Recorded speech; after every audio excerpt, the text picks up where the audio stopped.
はい、皆さんこんにちは、哲夫です。ご視聴ありがとうございます。前回の動画でですね、機体側の、調整っていうテーマでですね、話していったんですけども、今回はですね、もうちょっと先に進みまして、サーボの設定とかですね、基本的な、プロポデータっていうのを紹介できたらなと思います。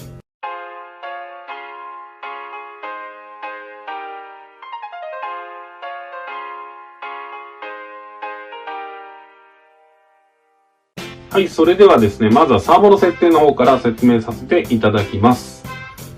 今回はですね、32MZ を使って、ご説明させていただきます。まずですね、送信機の裏側のですね、コネクタが刺さるところございますので、そこに S バスサーボをつなぎます。そしてですね、まず 32MZ 立ち上げていただいて、システムメニューをタッチします。その次にですね、S バスサーボをタッチします。そしてですね、右上の方に読み込みございますので、こちらをタッチします。で、こう結構いろいろあるんですけども、私が調整するのは、デッドバンドとニュートラルオフセットになります。デッドバンド今初期設定 0.36 になってますけど、ここを 0.16 に変えます。デッドバンドっていうのはですね、まあ簡単に言っちゃう俯瞰帯みたいな感じになりますので、まあ 0.16 ぐらいがいいかなと。あまり狭くしますとですね、ハンチングの原因になります。続きましてニュートラルオフセットですね。これはですね、まあサブトリムになるんですけども、まあこっち側で取っちゃえばですね、プロポ側のサブトリムを使わなくても使えるということになります。で、できましたら最後に書き込み。こちらをタップしてサーボの設定は終了となります。続きましてですね、デュアルレートの設定に移りたいと思います。デュアルルートはですね、まず、モデルメニューをタッチしていただいて、その中の AFR をタッチします。今、ラダが出てるんですけども、まずエルロンからいきたいと思います。まあ、今、リーダー G のデータになりますね。エルロンは、通常高く41で、エキスをマイナス35にしてますね。エレベーターが62のアップ側エキスポマイナス24のマイナス19。ラダーはですね、70のマイナス 37.5 で使用してます。理由としてはですね、まあ100でエキスポを増やしていっちゃってもいいんですけども、エキスポを増やしていくと、やっぱりそのつながりのところが難しくなってくるので、なるべくデュアルレートを少なくして、エキスポも少なめにしてですね、まあ、リニアなフィーリングに近づけて、まあ、ロールの軸を上げていくっていうのがポイントになってます。ですね、95% ぐらいからだと思うんですけど、ストール単用にですね、130% まで上げてます。こんな感じでですね、デュアルレートは以上となります。はい、次にですね、下りの際のダウンミキシングについて説明していきたいと思います。ですね、まずダウンミキシングをする前に、僕はまずコンディションを作ってるので、まずコンディションを見ていきたいと思います。モデルメニューの中の、コンディションですね。をタッチしていただいて、ブレーキのところがダウンミキシングになってます。ここのロジックになってるので、ここを説明していきたいと思います。はい。今 J2 と SE になってますね。スロットルスティックと、SE のスイッチに割り当ててあります。で、J2 にしてる理由なんですけども、まあ、ガバナ ESC を今テストで使ってますので、ですね、ブレーキのところ、見ていただければわかると思うんですけど、エンコンがですね、これ今8コマだったと思います。プラス 43% になってますね。8コマのところまでがダウンミキシングが入ってます。はい。8コマのところまでダウンミキシングが入ってます。なので、下りの際にですね、まあ、ブレーキかかりすぎちゃわないように吹かしていけるような設定となっております。で、コンディションが設定できましたらですね、次は、ダウンミキシングのデータ量を入れていきたいと思います。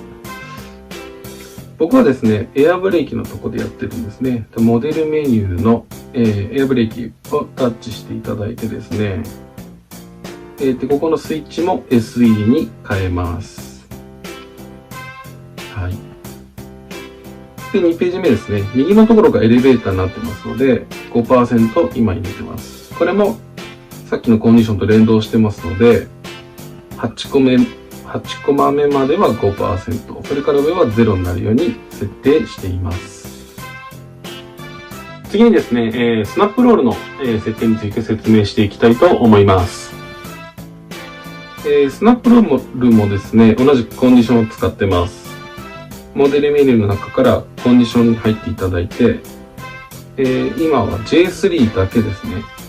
で僕 J3 にこだわってる理由なんですよ。ロジック使ってない理由なんですけども、横飛びをしたくないっていう理由で J3 だけを使用してますね。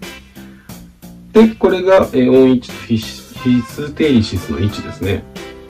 音はですね、98ですね。だからかなりエレベーターもガツンと引かない限りはスナップロールに入らないようにしてます。で、抜けの位置が、60%。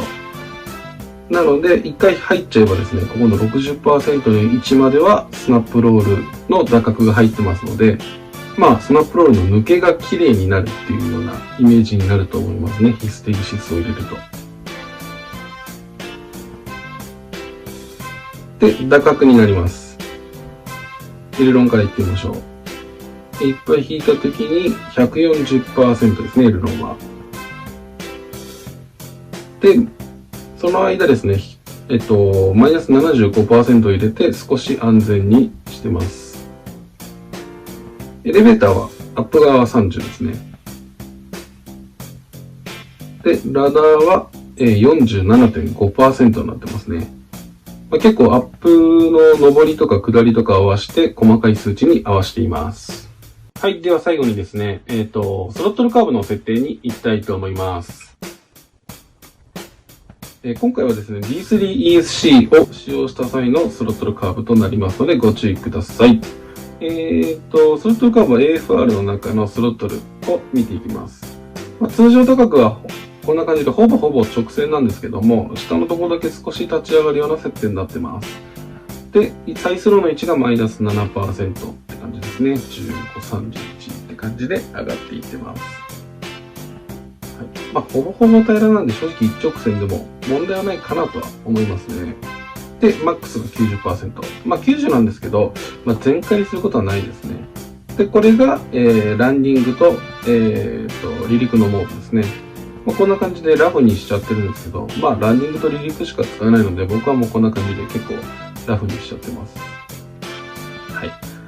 でも、ノーマルモードの時は、スピードは20入ってますので、結構ディレイが効いているような状態にはなってますね。こんな感じで切り替えてます。こんな感じでですね、一応プロポのデータをお見せいたしました。プロポのセッティングデータっていうのは結構人それぞれ違うんで、なんとも言えないんですけど、僕のデータもこんな感じになってますのでですね、同じ飛行機飛ばしてる方、今回はリーダー G でしたね。リーダー G のデータになってます。同じ飛行機飛ばしてる方、いましたらぜひですね、同じようなデータ入れてテストしてみたらどうでしょうか。はい、ということで、以上になります。チャンネル登録、高評価よろしくお願いいたします。